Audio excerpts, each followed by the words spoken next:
po natin ang kwento ng serbisyo at malasakit. This is the story of our next senator. Sabay-sabay po tayo. Dante Marcoleta, let's all watch this.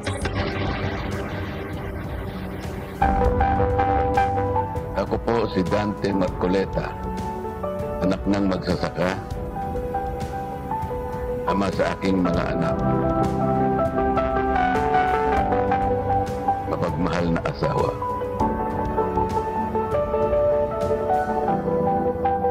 Ako po si Dante Marcoleta, abogado, mambabatas, tapat na lingkod bayan.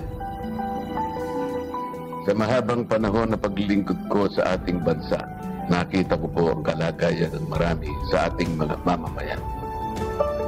Naghihikahus pa rin ang marami sa ating mga kababayan. Lubos kong nauunawaan ang pinagdadaanan ng mga Pilipino na walang makain, walang sapat na pagkakataon na makakuha ng wastong atensyong medikal, dekalidad na edukasyon at serbisyong pampubliko. Naaapi, naghihirap, nanggaling din ako dyan. Napakahirap ko.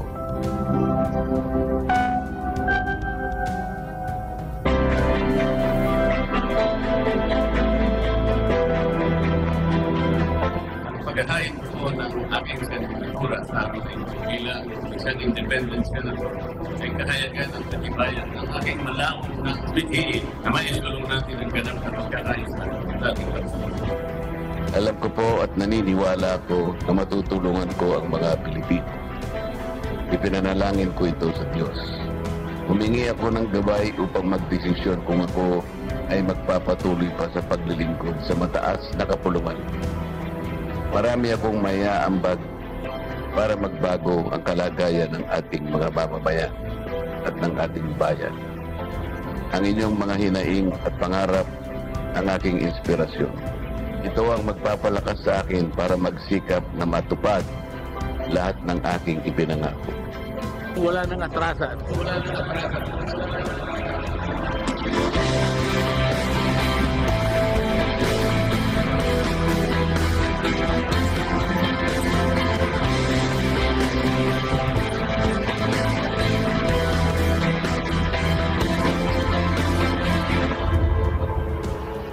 Sa pagbisita ko po sa iba't ibang bahagi ng Pilipinas, dama ko ang mainit na pagtanggap ng ating mga kababayan.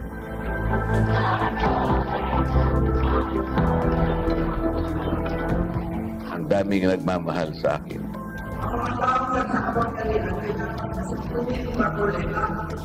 Ang daming nagtitibala sa akin. Tao may danay, may kakayahan, at may malasakit sa kapwa. Tutumbasan ko po kung hindi man hihigitan pa ang inyo pong ipinakita sa akin.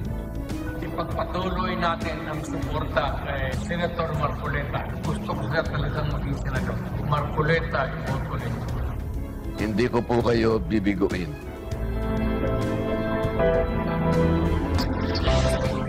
Sa bawat hakbang po ng aking paglilingkod, ang Diyos ang aking magiging gabay. Asahan po ninyo ang aking tapat, totoo at pusang paglilingkod para sa kapakanan ng ating bansa.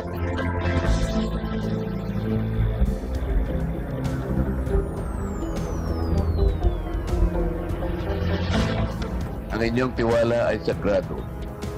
Iingatan ko po ito at pahahalagahan. Ako ay magiging bukas at tapat, makikinig at uunawa, magmamahal at maglilingkod. Lagi po akong papanig sa katwiran at katarungan anuman ang gagawin. Kahit mahirap, kahit ako lang mag-isa, kahit maraming kalaban.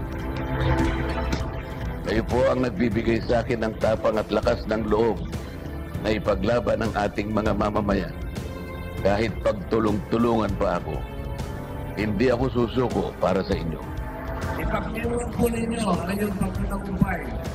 Kasama po ninyo ako sa inyong direksyon saan man tayo makarating. Nakahanda po akong magsakripisyo para sa ating bayan. Ang aking layunin ay magkaroon ng maunlad payapa at nagkakaisang bansa, hindi lamang para sa atin, hindi para sa ating mga anak at sa anak ng ating mga anak. Pagsisikapan po natin ito.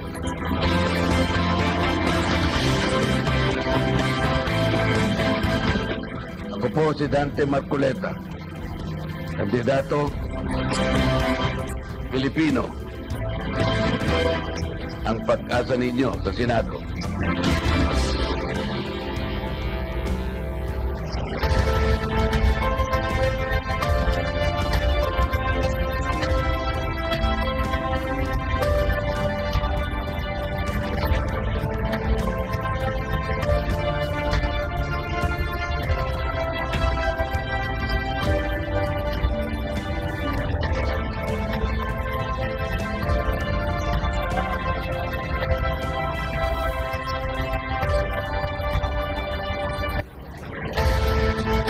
Mga kababayan, ang pag-asa natin sa Senado, number 38 sa balota, Dante Marcoleta!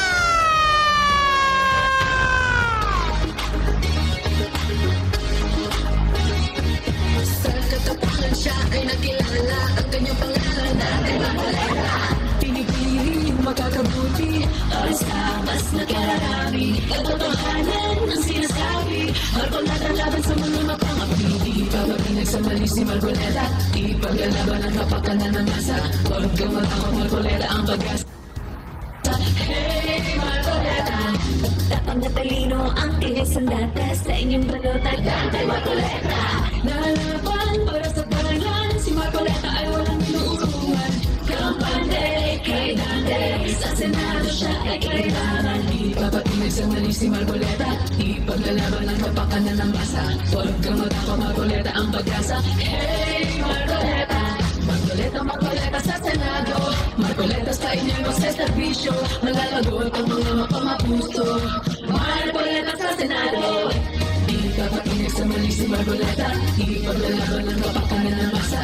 Huwag kang matakot, Marcoleta ang pag-asa. Hey Marcoleta, ipapatinag sa mali si Marcoleta, ipaglalaban ang kapakanan ng masa. Huwag kang matakot, Marcoleta ang pag-asa. Hey Marcoleta.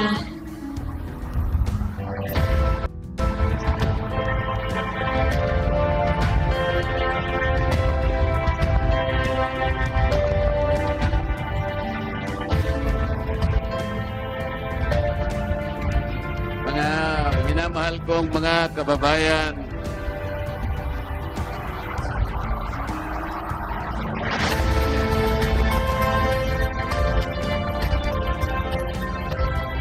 walang sapat na salita ang pwede kong bigkasin upang ihatid ko sa inyo ang taus-pusong pagtanaw ng utang na loob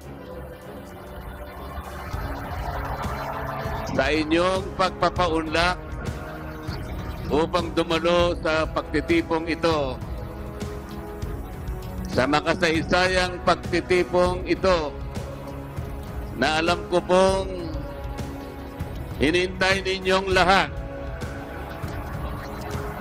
Ito po ang meeting de avance ni Marcoleta. Mga kababayan, ang ating pong bansa ay tumatahak ngayon sa isang sangangdaan pampolitika. Ang ating pong rule of law at ang due process of law ay nakokompromiso na at hindi na po umiiral sa maraming pagkakataon. Marahil naaalala pa ninyo sa umpisa ng taong ito, halos 4 na buwan nang nakararaan, isang malaking bahagi ng ating sambayanan ang gumawa ng isang tahimik na pagkilos upang hilingin sa ating mga namiminuno na hanapin natin ang pagkakaisa at ang kapayapaan sa ating bansa. Ang malaking bahagi ng pagkilos na yon ay nagpahayag ng kanilang saloobin na napakalaki ng problemang hinaharap ng ating bansa. At ipinakiusap nila, isanatinig ang adhikain ng maraming Pilipino na huwag na sanang ituloy ang impeachment sapagkat ito ay magbubunga lamang ng pagkabahagi ng ating mga mamamayan at ng ating mga pinuno. Nakakalungkot po sapagkat halos isang buwan lang pagkatapos nung paghiling na yon, pagkatapos ng pagkilos na yon, ang House of Representatives mismo ang namuno upang i-impeach ang Vice President. Sa mga tweet, mga kababayan, hindi po nila pinakinggan, hindi po nila binigyan ng pansin o paggalang ang maramihang pagkilos na yon, ang humihiling ng kapayapaan at pagkakaisa. Kaya po ang nagiging bunga ngayon, mga kababayan, lalo pong lumubha ang pagkakabahabahagi ng ating mga mamamayan. Hindi lamang po yun, lalong lumubha ang pangkabuhayan ng ating bansa. Sa marami pong lugar na aking pinuntahan, halos lahat po ay nagsasabi na napakahirap ng kanilang kalagayan. Totoo po yun sapagkat sa ngayon, ang presyo ng pangunahing bilihin, lalong-lalo na po ang pagkain, ay hindi na halos maabot ng kinikita ng pangkaraniwang manggagawa.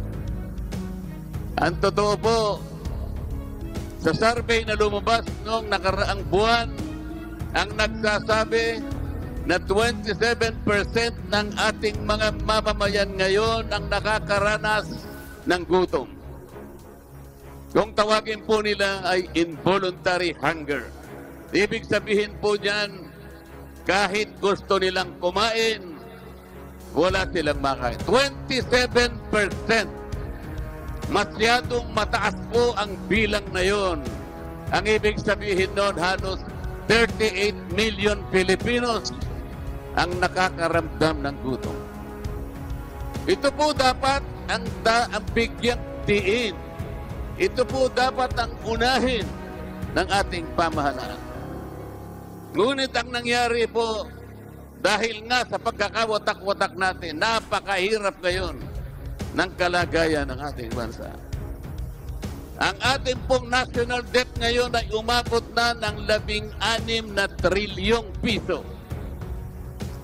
Napakahirap pong kalagayan yan para sa isang bansang katulad ng Pilipinas.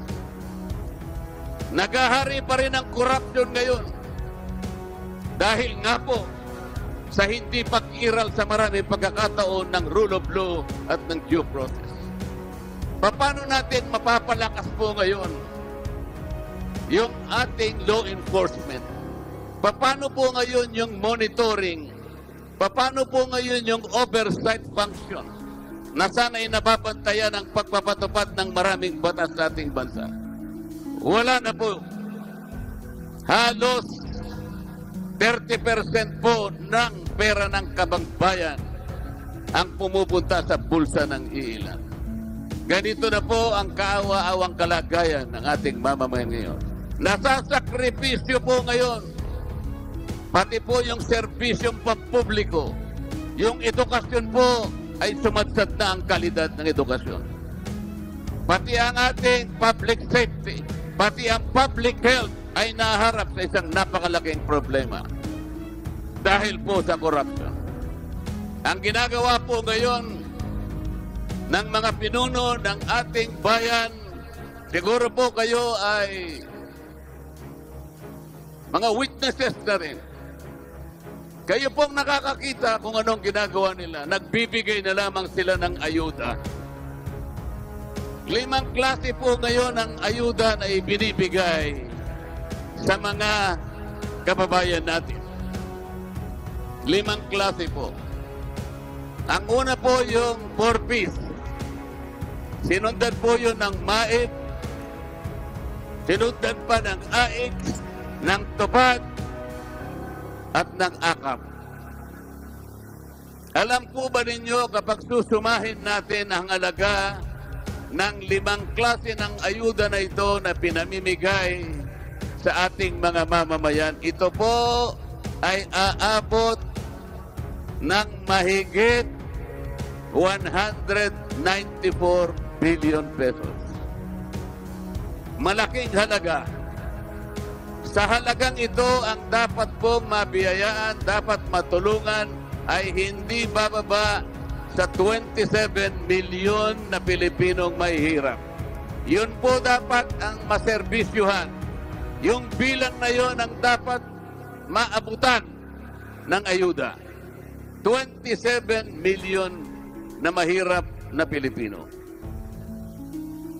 Ilan po kaya sa mga kababayan natin ngayon na nakakatipon ang magsasabing kayo man ay nabigyan ng ayuda? Kayo po ba lahat ay nabigyan ng ayuda?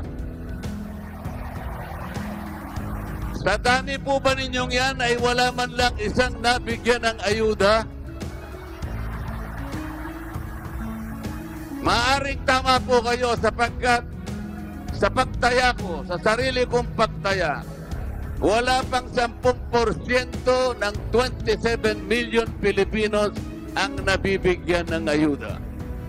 Sapagkat sa aking palagay at sa aking pag-oobserba, pinipili lamang nila ang binibigyan ng ayuda.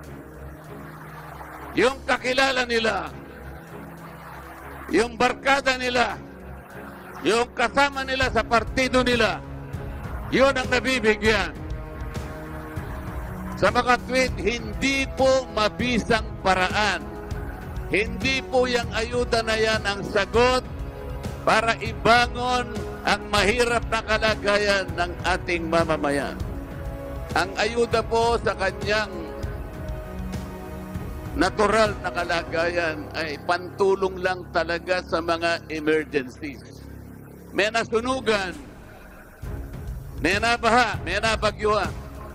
Kailangan mong tulungan, pero hindi po sa paraan na ito yung ginagamit nila para sa ganon ay masilaw nila kayo na akala mo'y nagseservisyo sila sa inyo. Ang binibigay po nila ay magpapasaya lamang sa inyo sa loob ng isang araw. Kung halimbawa tumatakbong senador, magbibigay sila ng ayuda, magiging masaya lang kayo sa loob ng isang araw. Paano yung napakaraming araw sa loob ng isang taon na iuupo nila bilang senador? Anong magiging kalagayan nila?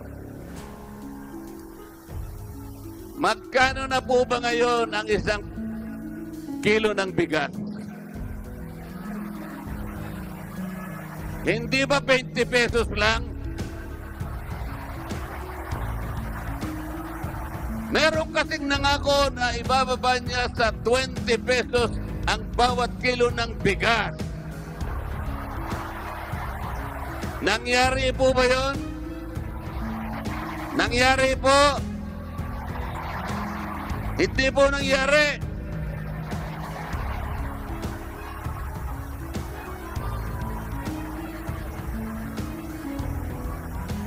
Magkano po ba ang presyo ng kuryente?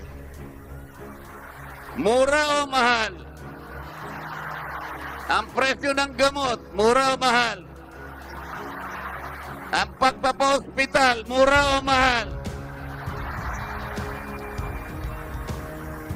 Alam po ninyo, yun po yung pinoproblema ko nung ako po'y kapapasok lang sa House of Representatives. Iniisip ko na po, binasa ko na po yung batas sa kuryente. Ang nakalagay po doon na pangunahing layunin ibigay mo ang serbisyo ng kuryente sa lahat ng mamamayang Pilipino sa murang halaga. Yun po yung nakasulat. Yun po yung nakasulat sa batas. Bakit po pagkatapos ng 24 na taon, yung kabaliktaran po ang nangyari? Ang singil ng kuryente sa ating bansa ngayon ang pinakamataas sa buong Asya. Bakit ganun po ang nangyari? Dahil wala pong nagbabantay sa pagpapatupad ng mga batas. Mga batas na sana'y nakapagbigay ng benepisyo sa inyong lahat. Ganito na lamang po ang gawin natin. Alam ko po na ako ay mananalo bilang isang senador.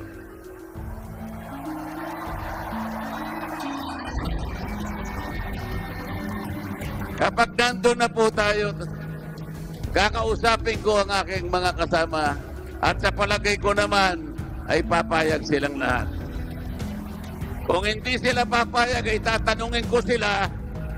Kung hindi kayo papayag, o kayong mag-isip ng mas mabuti sa aking panukala.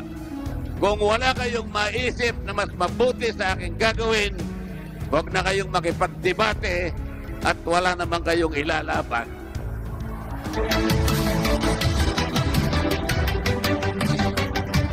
Ganito po ang gagawin natin. Dahil hindi naman lahat ay nabibigyan ng ayuda, ang karamihan noon ay kinukurap lamang nila. Ang gagawin po natin, lahat po ng pamilya na kumukonsumo ng 2,000 na kuryente pababa, ililibre na po natin yon.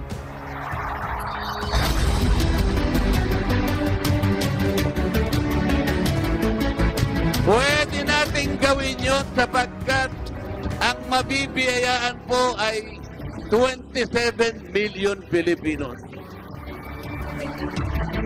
Ibig sabihin, walang lamangan, pare-parehong mabibigyan. Walang korupsyon sapagkat dire-diretso yung pakikinabangan. Wala rin pong magpapapogi.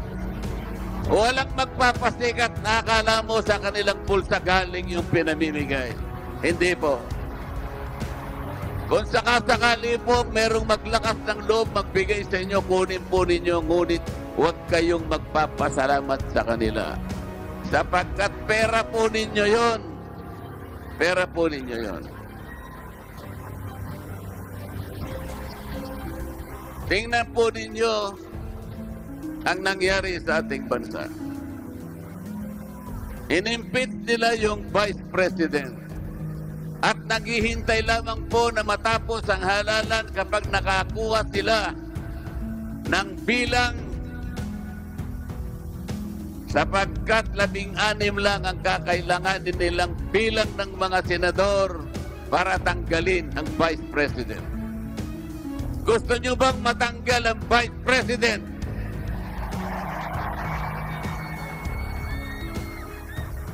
Ako rin po, ayoko matanggal ang Vice President. Bisita po natin ngayong gabi si Ms. Hanilet Abansenia.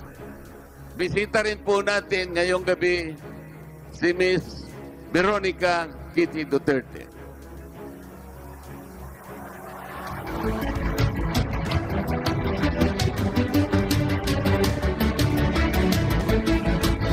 Salamat po sa kanilang pagbisita sa ating meeting de Abante. Hindi po tama ang gagawin nilang pagtanggal sa Vice President. Sapagkat ang ginawa po nila na proseso ay mali. Kailangan pong malaman ninyo ito.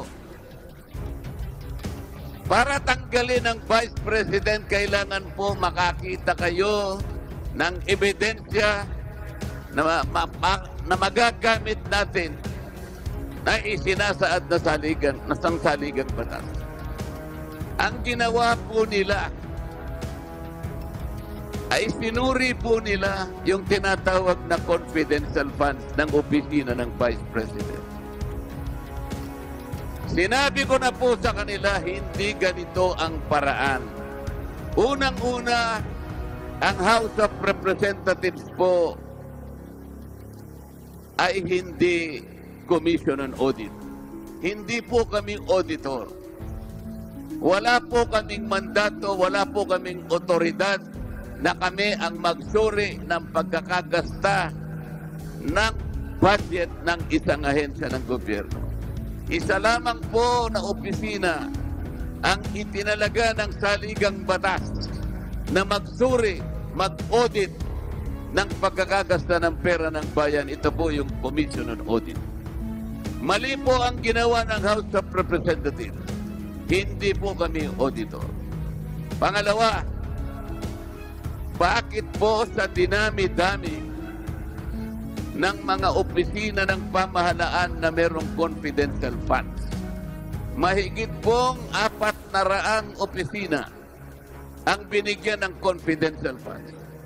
At sila din ay sinusuri ng Commission on Audit. Bakit isa lamang po na opisina ang kanilang tinarget? Ito po ang opisina ng Vice President. Dahil po sa pamumulitika. Tingnan po ninyo yung proseso namin sa House of Representatives. Ang impeachment po ay dinadala sa Committee on Justice. Doon po sinusuri, doon po pinagdidibatihan ang ebidensyang ihaharap kung ang subject po ng complaint ay may impeach o hindi. Ang ginawa po nila ay isang komite, Committee on Good Government, na ang tungkulin ay inquiry in aid of legislation. Hindi po pwedeng pagsamahin yung dalawang yun. Doon pa lamang nakikita na po ninyo ang napakalaking pagkakamali. Ang proseso ay hindi na po nasusunod. Pagkatapos noon, nakita ninyo, bigla nilang hinuli ang dating Pangulo ng Pilipinas. Dinukot nila at ngayon ay inilipad. Nandun na po siya sa kabilang panig ng daigdig. Ano po ba ang kasalanan ng dating Pangulo? Wala po. Nakita niya lamang ang panganib ng droga. Nakita niya na ang droga, kapag ito ay hindi nasupil sa tamang panahon, tiyak na sisirain ang maraming pamilyang Pilipino. Kapag hindi nasupil ang problema ng droga, tiyak wawasakin ang lipunan ng ating bansa. Gumawa siya ng paraan para labanan ang panganib na ito. At ito po ay hindi naman kinwestiyon nung siya'y presidente pa ng ating bansa. Walang nagdemanda sa kanya. Walang umusig sa kanya. Bakit pagkatapos po nito ay uusigin siya ng isang hukuman na hindi kinikilala ng ating bansa? Bakit po hahatulan ninyo, sabi ko sa kanila, bakit huhusgahan ninyo ang programa ni Pangulong Duterte sa dami ng bilang ng namatay? Maaring maraming mamamatay sapagkat ang kalaban po niya ay mga kriminal. Ang kalaban niya ay mga nakahandang wawasak sa isang bansa. Ang mga kalaban ay mga gumagamit at gumagawa ng droga. Lalaban at lalaban po yung mga yan. Merong mamamatay. Doon mo ba uhusgahan ang isang programa na ang kanyang layunin ay maisalba, maproteksyon na ng mamamayan? Hindi ba dapat ito ay husgahan sa dami ng mamamayan na nakinabang, sa dami ng pamilya na nagkaroon ng katahimikan ng kanilang loob sapagkat nakikita nila yung kanilang mga anak pwedeng maglakad sa mga daan, sa mga iskinita ng walang inaalala sapagkat wala na yung mga kriminal na talaga namang naghahanap lamang ng kanilang masisila. Ngayon po ang Pangulo ay nandun na sa kabilang panig ng daigdig. Kahit nawala ng jurisdiction ng ating bansa, siya ay hahatulan. Tama po ba yun? Payag pa kayo na siya'y usigin at siya'y hatulan ng isang hukuman na hindi kinikilala ng ating bansa?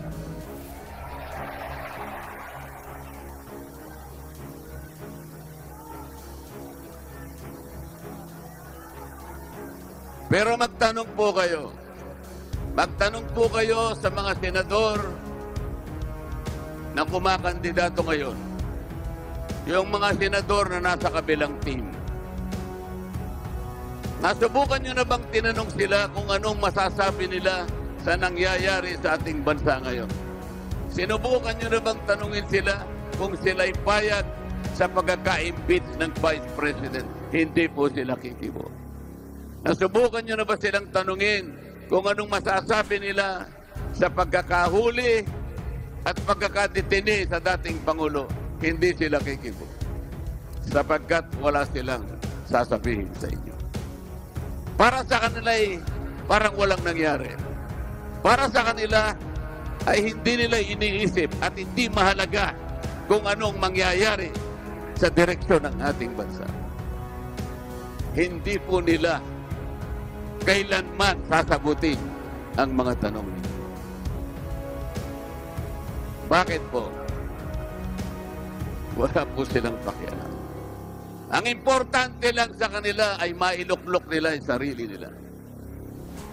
Hindi ba nila dapat sagutin yun? Bakit hindi nila pakialaman kung tama o mali ang nangyayari sa ating bansa? Gusto lamang ba nila na magpaboto sa inyo para sa ganun ay uupo na naman sila ng 6 na taon? Ilang beses na ba silang nakabalik?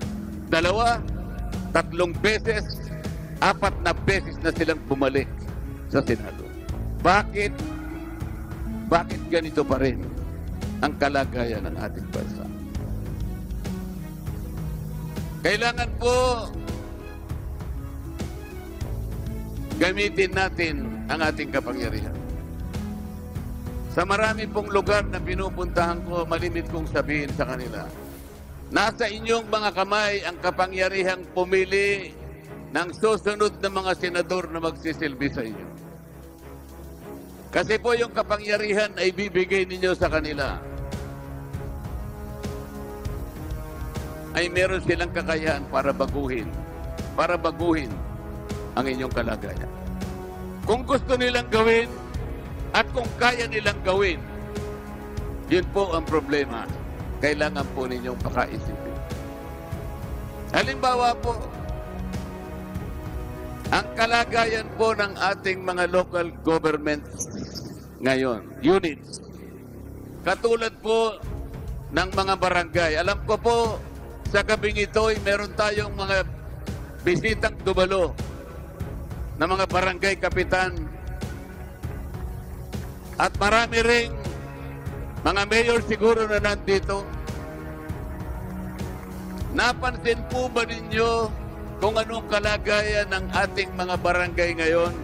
Kung alam po ninyo, mahigit na 42,000 ang barangay natin ngayon sa kasalukuyan.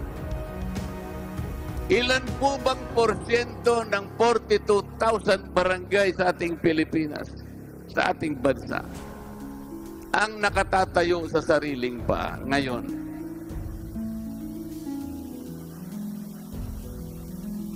Lalong-lalo na po yung mga barangay na nasa 4th class and 5th class municipalities. Ilan po bang barangay out of 42,000 and more barangays ang nakatitindig sa sariling paa? 2% lamang po. Ibig sabihin po, 98% ng mga barangay natin gumagapang. Ganyan po ang kalagayan ngayon. Kaya po ako gumawa ng panukalang batas sana.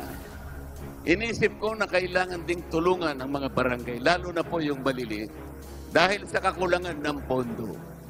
67% po ng mga barangay sa buong Pilipinas, ang budget po ninyo ay 3 milyon pababa. Tama o hindi? Sa 3 milyon na budget sa loob ng isang taon, paano po mabubuhay ang barangay? Kasi po nakadepende lang kayo sa IRA. Doon sana sa aking panukalang batas, inisip ko na makakalap tayo, makakuha tayo ng maraming pondo na panggasta ng maraming barangay. Ang problema po, hindi ko man lang nakuhang itaguyod ang panukalang batas sapagkat wala po silang gustong ibigay na panahon sa mga panukalang batas na magaganda at makakapagsilbi sa inyo. Ang binibigyan po nila ng pagkakataon, ang binibigyan nila ng maraming resources, halos araw-araw nakakapag-meeting, nakakapag-hearing ay yung Quadcom. Puro Quadcom na lang po ang kanilang binigyan ng pagkakataon. Ganun po naging malungkot ang kalagayan ko itong mga huling panahon ng pagsisilbi ko sa House of Representatives.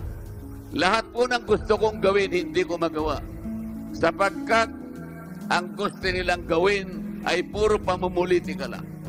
Yung i-impeach ang Vice President at usigin ang dating Pangulo. Yung pong mga nakatakdang panukalang batas na magaganda sana at magagamit natin, hindi nila ako binibigyan ng pagkakataong maisulong lahat yung yun. Lalong-lalo na po ang tungkol sa pagbababa ng presyo at sigil ng kuryente. Mga kababayan,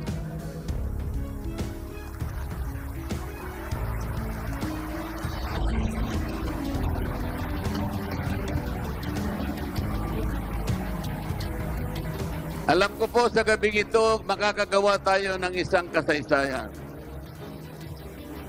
Sa dami po ninyo ngayon, ito na po yata ang pinakamaraming pagtitipo na nakita ko sa aking pagkakampanya.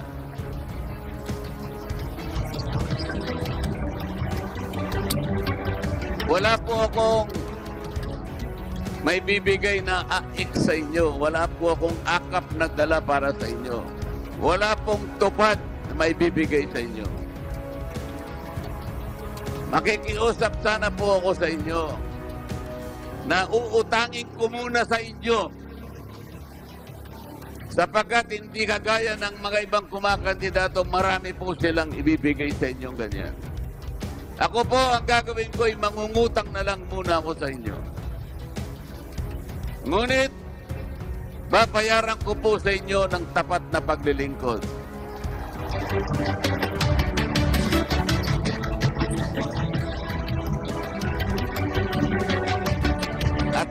At dahil utang po, kailangan pong magbayad ng interest.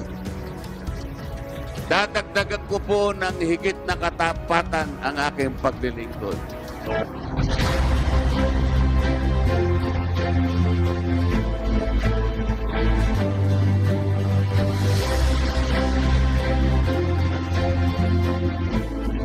Makikiusap lamang po ako sa inyo. Sana po pakapiliin po ninyo ang iboboto ninyong senador.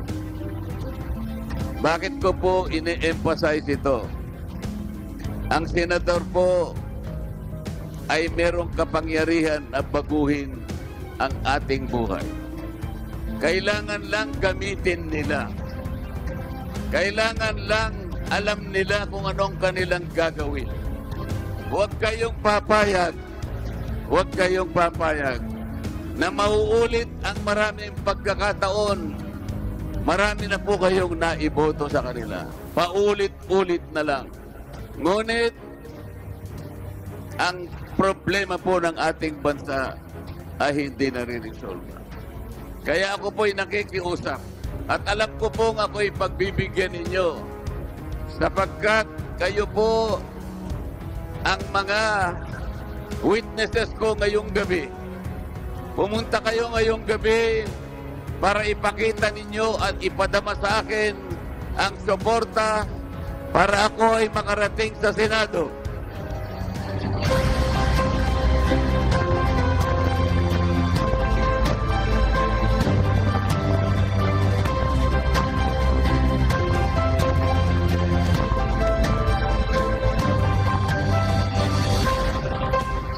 Gusto ko pong gamitin ang sarili ko, mga kababayan, pandagdag sa kalidad ng ating Senado sa ngayon. Sapagkat alam naman po ninyo kung ano ang kalidad ng ating Senado ngayon. Iba-iba po ang sangkap. Kumbaga sa niluto, mga kababayan, pinagsama-sama po ninyong lahat. Ang sangkap magkakaiba, magkakaibang sahog. Kayo po ang nagluto sa kanila. Pagkatapos niyong mailuto ngayon, nagtataka yung ating mga kababayan. Ano pong klaseng luto itong nailuto natin na kung tawagin natin ay Senado? Kasi po kung nagluluto kayo ng kahit anong ulam, alam po ninyo kung anong pipiliin yung sahog. Kung gusto niyo magluto ng paksiw, alam po ninyo ang sahog na gagamitin ninyo. Kahit anong putahe ang iluto ninyo, alam ninyo kung anong gagamitin ninyong sangkap. Ngunit sa Senado po ngayon, magkakaiba po yung sangkap, magkakaiba ang sahog, niluto po natin sabay-sabay. Walang pangalan, ang pangalan niya ay Senado, lutong Senado. Sabi po nung anak ninyo, nung ihain na po ninyo sa hapag yung inyong niluto, nagtataka po yung mga anak ninyo. Nagtatanong po siya, ano po ba itong inihahain nyo sa amin? Hindi po namin kilala. Sasabihin pa po niya sa mga anak ninyo, mga anak, wag nyo nang itanong kung ano yung luto na yan. Basta pilitin ninyong kainin. Masarap po bang kainin ang isang bagay na niluto na hindi natin alam kung ano ang pangalan? Pero niluto po natin. Nandyan na po Magluluto na naman tayo ngayon. Sa Mayo 12, may idadagdag na naman po tayo. Kailangan po maglagay kayo. Maglagay po kayo ng inyong mapagtitiwalaan. Kahit yung niluto ay hindi natin alam kung anong pangalan sapagkat magkakahalo at sapilit ang nailuto. Meron pa rin kayong mailalagay katulad ni Dante Marcoleta.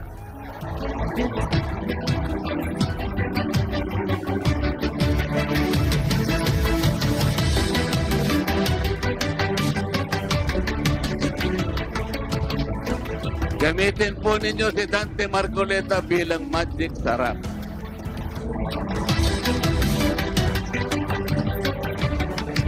Kasi po, kahit hindi natin mapigura, kahit hindi po natin alam kung anong pangalan ng niluto, basta nilagyan ng magic sarap, magkakaroon po ng lasa. Tama po.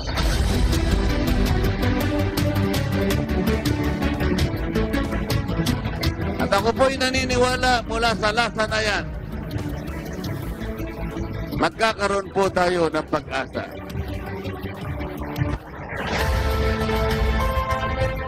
Salamat po sa inyong pagtitiwala.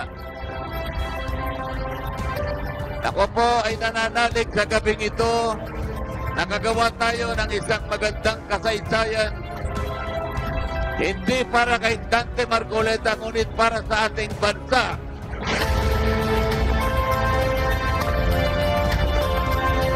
Marami po tayong itutuwid na pagkakamali. Marami po tayong i-resolvahin na problema ng ating bansa. Kailangan po niyong dalhin sa Senado si Dante Marcoleta. Ngunit, may pakikiusap lang po ako sa inyo. Dahil aalis na po ako sa House of Representatives, at ako'y dadako sa Senado, iiwanan ko po yung aking party list sa House of Representatives. Ipakikiusap ko rin po sana sa inyo na bago ko umalis, tandaan ninyo yung sakip party list. Number 65 sa balota. Kakailanganin ko rin po ang tulong nila sa baba para kung nasa taas na po ako, lalo po akong makapaglilingkod sa sambayan ng Pilipino. Dante Marcoleta po, number 38 sa balota. Madali pong tandaan. Kalibre 38. Senador pa to, number 22 lang. Kalibre 22. Paltik lang yun. Dante Marcoleta po, kalibre 38. Maraming salamat po sa inyo lahat. Maraming salamat.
Marcoleta, veterano sa labanan ng serbisyo, laging maasahan, laging nasa katwiran at hindi sinungaling. Number 38 sa balota, ipatok mo natin kay Marcoleta, may pag-asa. Lumalaban para sa bayan, Marcoleta, walang inuurungan, lilinisin ang katiwalian, may